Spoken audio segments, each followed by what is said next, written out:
question about hog crates. And here we go. I have to tell you the truth. When something like that happens, and I'm here in Iowa, man, I feel right at home. Feels like I'm back in Jersey for a couple of minutes. That's New Jersey Governor, Republican presidential candidate Christie, laughing at protesters as they stormed the stage while he was speaking at the Iowa State Fair. Just moments later, he spoke with me about the rough reception and his thoughts on the race so far. Here's part of the interview. We were just watching as animal rights activists leapt onto the stage right in the middle of a sentence of yours. What did you make of that?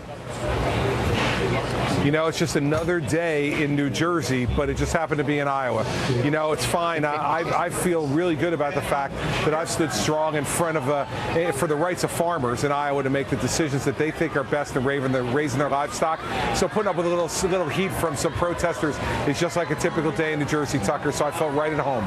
So I was talking to one of your fellow candidates the other day who, like you, is a longtime office holder, a long time in public service, and he was expressing real frustration about the rise of Donald Trump. Why is this guy coming from out of nowhere, sucking all the oxygen out of the race? Do you feel that way?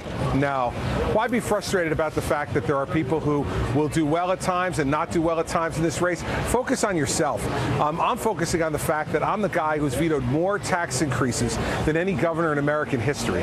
I'm focusing on the fact that I brought a property tax cap and real tenure reform and real pension and benefit reform to the people in New Jersey. It's August in a presidential race. Go out there and lay out your program and let people know who you are. That's the most important thing. So you're the governor of a state that's right in the middle of kind of the finance triangle of America. Should ordinary Americans be worried about what's happened to the stock market in the last couple of days? Well, listen, you always have to be concerned when our stock market shows some weakness. But the fact is we've had an unprecedented run here. And the problem is that we don't have enough economic growth in this country.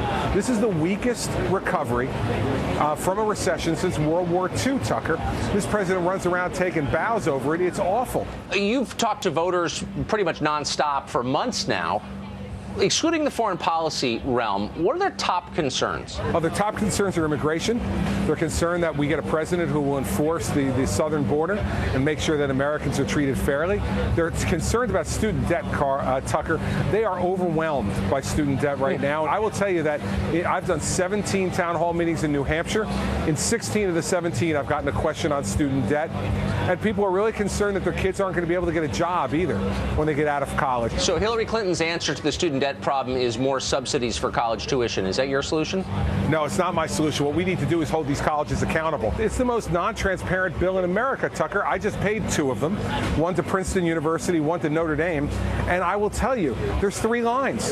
Yeah. Tuition, room and board, other fees, and then $60,000 to $65,000. It's crazy. As president, what I would do is to say you've got to break out that bill much more specifically, and you have to give us the chance to unbundle it. And if they're unwilling to do that, then they should not be allowed to participate, and I would not allow them to participate in the federal student loan program or grant program.